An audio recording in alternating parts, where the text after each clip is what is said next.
بسم اللہ الرحمن الرحیم۔ سوال نمبر 1، کیا قربانی کے دنوں میں قربانی کی بجائے صدقہ دیا جا سکتا ہے یا کہ نہیں؟ تو اس کا جواب یہ ہے کہ قربانی کے دنوں میں قربانی کی بجائے صدقہ نہیں دیا جا سکتا۔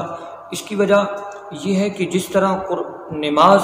عبادت ہے، روزہ عبادت ہے، حج عبادت ہے، اسی طرح قربانی بھی ایک عبادت ہے، اور قربانی کا مقصد صرف اور صرف گوشت کھانا یا کھلانا نہیں ہوتا،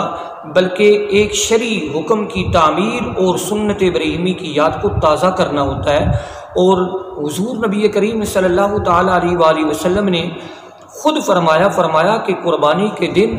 اللہ تعالیٰ کے نزدیک قربانی کے علاوہ اور کوئی عمل، قربانی کا خون بہانے کے علاوہ اور کوئی عمل بھی رب کائنات کے ہاں اتنا پسندیدہ نہیں ہے جتنا کہ قربانی کا خون بہانا۔ اور دوسرے نمبر پہ اللہ پاک نے قرآن مجید میں خود فرمایا وما كان لمؤمن ولا مؤمنة اذا قضى الله ورسوله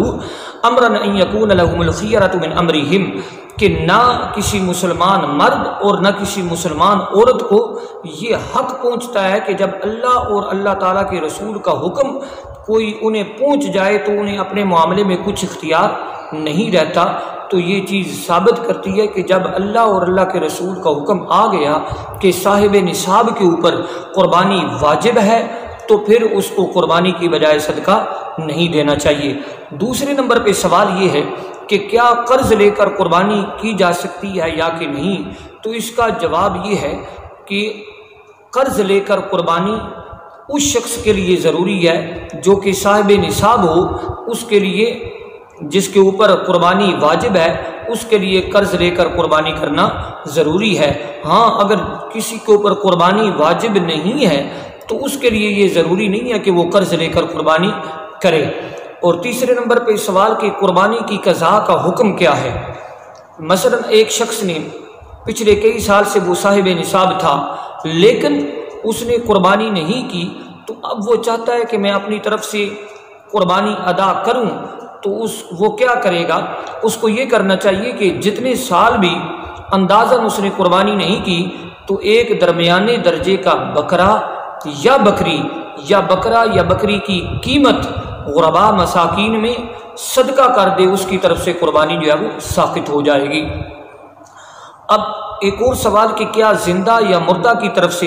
قربانی کی جا سکتی ہے یا کہ نہیں کی جا سکتی؟ تو اس کا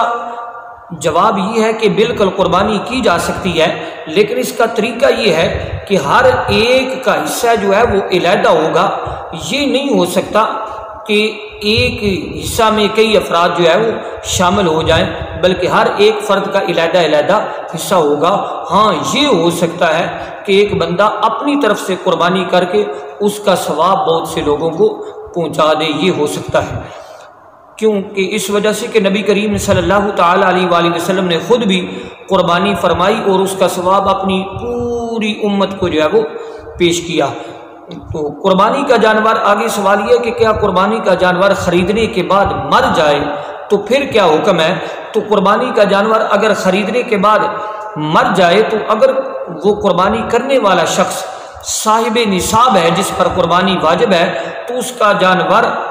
اگر مر گیا یا اس نے ایک بکرا خریدا تھا وہ مر گیا تو اس کے لیے اب دوسرا بکرا خریدنا واجب ہے، لیکن اگر وہ بڑے جانور میں بھی حصہ ڈال لے تو اس کی طرف سے قربانی ہو جائے گی، اس کا حصہ ڈالنا ٹھیک ہوگا۔ لیکن اگر کسی غیر نصاب شخص جس پر قربانی واجب نہیں اس کا بکرا خریدنے کے بعد مر جائے تو اس کے لیے دوبارہ بکرا خریدنا ضروری نہیں ہے، دوبارہ اس قربانی کے لیے جانور خریدنا ضروری نہیں ہے۔ اور ایک اور سوال کہ میاں بیوی کسی ایک کی قربانی کرنے سے کیا دوسرے کی قربانی ہو جائے گی؟ تو اس کا جواب یہ ہے کہ اگر تو میاں بیوی دونوں صاحب نصاب ہوں تو پھر دونوں کا قربانی کرنا ضروری ہے۔ اگر بیوی صاحب نصاب ہو تو بیوی کے لیے ضروری ہے، اگر مرد صاحب نصاب ہو تو مرد کے لیے ضروری ہے، اگر دونوں صاحب نصاب ہوں تو دونوں کے لیے ضروری ہے۔ یہ نہیں ہو سکتا کہ ایک سال ایک قربانی کرے اور دوسرے سال دوسرا، اگر دونوں صاحب نصاب ہے تو پھر دونوں جو ہے وہ قربانی کرے گے۔ اگر کوئی شخص وصیت کر کے مر گیا کہ میری طرف سے قربانی کرنی ہے تو پھر اس کا کیا کیا جائے گا؟ جس شخص نے وصیت کی ہے مرنے سے پہلے کہ قربانی میری طرف سے کی جائے، تو اب ہوگا یہ کہ اس کی تجہیز و تکفین کا بندوبست کرنے کے بعد، اس کا قرض ادا کرنے کے بعد دیکھا جائے گا کہ مال کے تہائی حصہ سے قربانی کی جا سکتی ہے یا کہ نہیں۔ اگر مال کے تہائی حصہ میں اتنا پیسہ موجود ہے کہ قربانی کی جا سکے تو پھر اس کی طرف سے قربانی کی جائے گی۔ اور ایک اور سوال، اگر ایک انسان جانور خریدتا ہے، بکرا خریدتا ہے مثلا،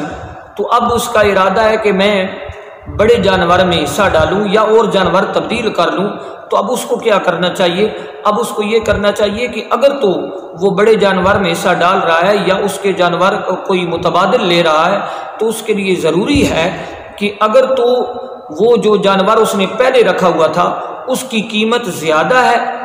تو جس میں وہ حصہ ڈال رہا ہے یا کوئی نیا جانور لے رہا ہے تو اس کی قیمت کم ہے، تو پھر یہ ہے کہ جتنی قیمت کم ہوگی اتنی قیمت اس کو صدقہ کرنی پڑے گی۔